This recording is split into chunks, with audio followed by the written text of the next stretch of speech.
इंडी गठबंधन और खासतौर पर कांग्रेस और उनके सहयोगी दलों के जो घोषणा पत्र हैं, घोषणा पत्र के विभिन्न प्रावधानों के खतरनाक इरादों की तरफ ही ध्यान आकर्षित करने के लिए आज हम सब जनता जनार्दन का ध्यान आकर्षित करना चाहते हैं।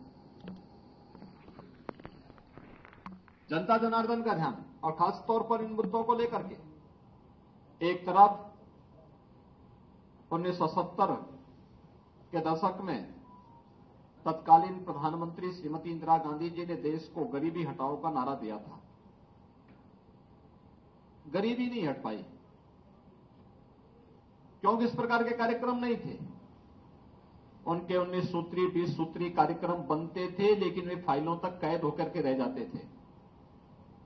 शासन स्तर पर अगर किसी गरीब के लिए योजना का लाभ भी देने की बात होती थी तो वह कमीशनखोरी की भेंट चढ़ जाती थी।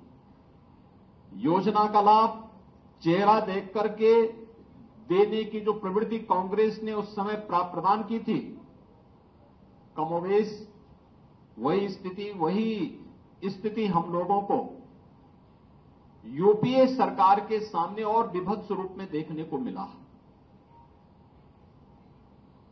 आज का जो कांग्रेस इंडी गठबंधन से जुड़े हुए सहयोगी दलों के जो घोषणा पत्र जारी हुए हैं, उस घोषणा पत्र को देख करके हम कह सकते हैं, एक तरफ अपनी गरीब कल्याणकारी योजनाओं को लेकर के प्रधानमंत्री मोदी जी ने बिना भेदभाव के देश के अंदर हर तबके के लोगों के कल्याण के लिए, उनके उत्थान के लिए कार्य किया और 10 वर्ष में 25 करोड़ गरीबों को गरीबी रेखा से उभार करके उन्हें खुशहाल जीवन जीने के लिए आगे बढ़ाने में मदद की।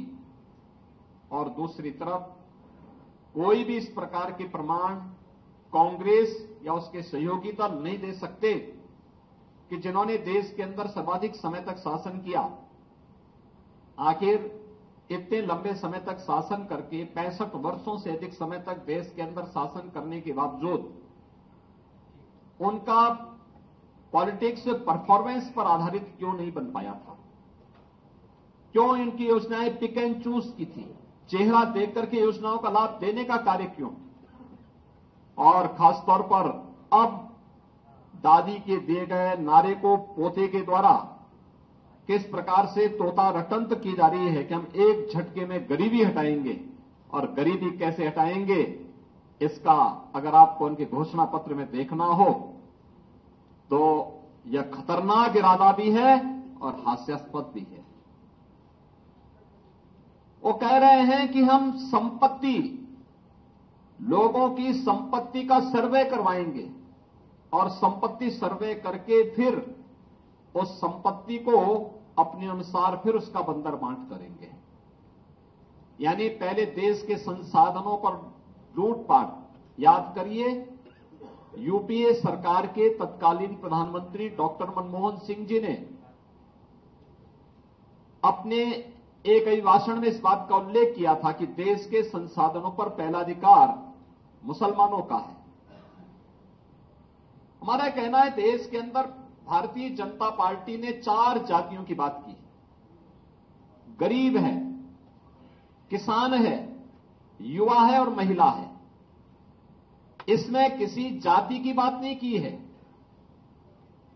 किसी मत और मजहब की बात नहीं की है। जो गरीब है उसको शासन का हिस्सा मिलना चाहिए, युवा है उसकी आजीविका की व्यवस्था होनी चाहिए, महिला है उसके स्वावलंबन के लिए कार्य किए जाने चाहिए, अन्नदाता किसान वह किसी भी जाति मत मजहब वर्ग का है उसको सम्मान मिलना चाहिए। ये भारतीय जनता पार्टी जहां इसकी बात करती है, वहीं कांग्रेस कहां से प्रारंभ कर रही है? वह संपत्ति का सर्वे करवाएगी, संपत्ति का सर्वे करके फिर उसका बंदर बांट करेगी। यानी अपनी पुरानी उस प्रवृत्ति में कहां लेके जा रहे हैं कि पहला अधिकार किसका है, और फिर वहीं से उनकी शुरुआत हो रही है। इसके लिए वह जातीय जनगणना को आधार बना रहे हैं। 65 वर्षों तक शासन किए, एससी, एसटी, ओबीसी और अन्य जातियों को इन्होंने उनका अधिकार नहीं दिया, उससे उन्हें वंचित किया। और याद करिए 2004 से 2014 के बीच के कांग्रेस के शासनकाल को, जब उन्होंने उस समय लक्षित हिंसा विधेयक लाने का कुत्सित प्रयास किया था। बहुसंख्यक समाज की भावनाओं को कुचलने के लिए, उनकी अभिव्यक्ति की स्वतंत्रता को दबाने के लिए एक कुत्सित प्रयास किया था। भारतीय जनता पार्टी के भारी विरोध के कारण वह उस विधेयक को पास नहीं कर पाए थे। भारत के प्रति इनकी मानसिकता क्या है?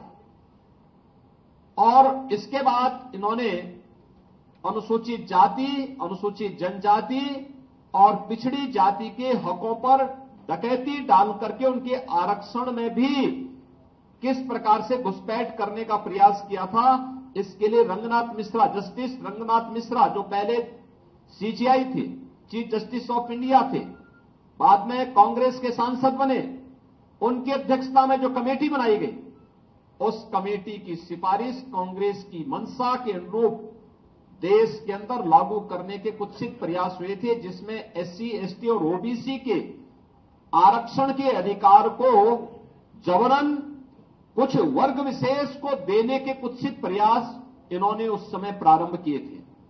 और फिर सच्चर कमेटी की रिपोर्ट में भी दलितों के, अनुसूचित जाति, जनजाति के आरक्षण में घुसपैठ करके एक हिस्सा इसको भी मुस्लिम वर्ग को जबरन देने के कुत्सित प्रयास किए गए थे, जिसका उस समय भारी विरोध हुआ था। यानी कांग्रेस की मंशा क्या है?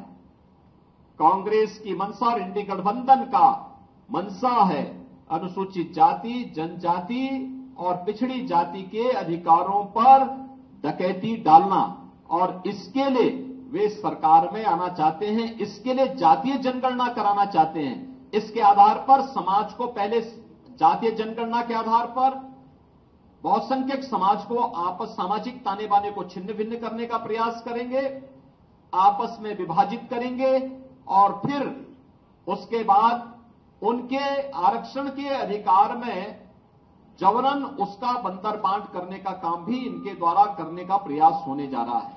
और यह एक खतरनाक इरादा इनके द्वारा अपने इस जो है घोषणा पत्र में इनके द्वारा करने का कुत्सित प्रयास प्रारंभ हुआ है। जी न्यूज़।